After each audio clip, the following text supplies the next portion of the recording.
بسم اللہ الرحمن الرحیم۔ یہ ہمارے پروردگار کا یہ حق ہے اور یہ حق اس کے ساتھ مختص ہے کہ وہ بیان کرے کہ اس کے کیا حقوق ہیں جی۔ بینی یہ اتھارٹی بھی اسی کے پاس ہے کہ وہ مخلوق کے بھی حقوق طے کرے۔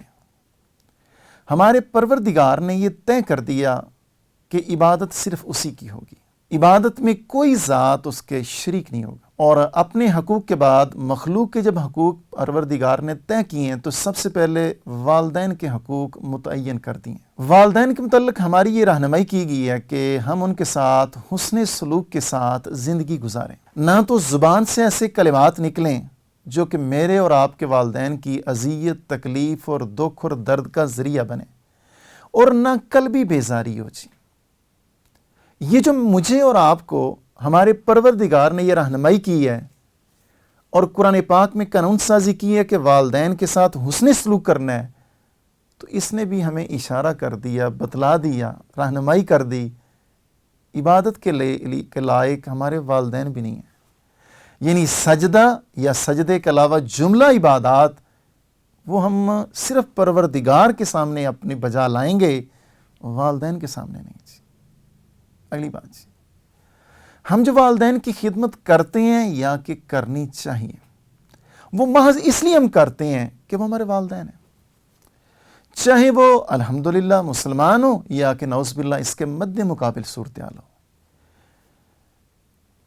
حضرت محمد صلی اللہ علیہ وسلم کو حکم دیا گیا قرآن پاک میں کہ انتبع ملت ابراہیم حنیفہ، آپ ملت ابراہیمی کی اتباع کریں۔ ملت ابراہیمی جب ہمارے سامنے پیش کی جاتی ہے تو اس کی بنیاد اور پہلی اینٹ جب ابراہیم علیہ السلام اپنے والد صاحب کے سامنے دعوت دیتے ہیں تو پہلی اینٹ یعنی تشبیہ کا اسلوب ہے، یوں ہے، یا ابتی یا ابتی یا ابتی، یعنی جب ان نے اپنے والد صاحب کے سامنے توحید کی دعوت پیش کی ہے تو ایسے کلمات کا انتخاب نہیں کیا جو ان کی توہین یا ان کی اذیت کا ذریعہ بنے۔ اور ذہن میرے ان کے والد صاحب کوئی عام مشرک اور کافر نہیں تھے، بلکہ شرک و کفر کے تاجر تھے۔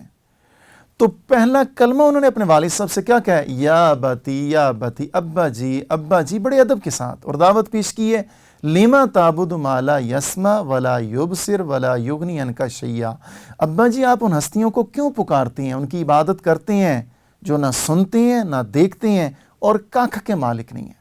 قرآن پاک نے خاص طور پر والدین کی خدمت کرنا، حسن سلوک کرنا، ان کے سامنے اپنے کندھا بچھائی رکھنا بڑھاپے کے ساتھ منسلک کی ہے۔ اگرچہ والدین کی جو ہم ساتھ حسن سلوک کریں گے، ان کی عزت کریں گے، ان کی خدمت کریں گے، ہر موقع پہ کریں گے چاہے وہ جوان ہوں، لیکن بڑھاپے میں خاص طور پر اس کا تذکرہ کر دیا۔ اس کی وجہ یہ ہے کہ والدین اس وقت زیادہ محتاج ہوتے ہیں اپنی اولاد کے، اور قرآن پاک نے جو الفاظ منتخب کیے ہیں اور طے کیے ہیں، ہمارے سامنے پیش کیے ہیں کہ تمہارے والدین میں سے کوئی ایک یا دونوں بوڑھے ہو جائیں تو ان کے ساتھ زیادہ حسن سلوک کرو۔ اس کی وجہ یہ ہے کہ کوئی زمانہ تھا کہ میں اور آپ بھی ایک چھوٹے بچے کی صورت میں ان کی گود میں تھے اور انہوں نے نہ دن دیکھا نہ رات ہماری خدمت کی۔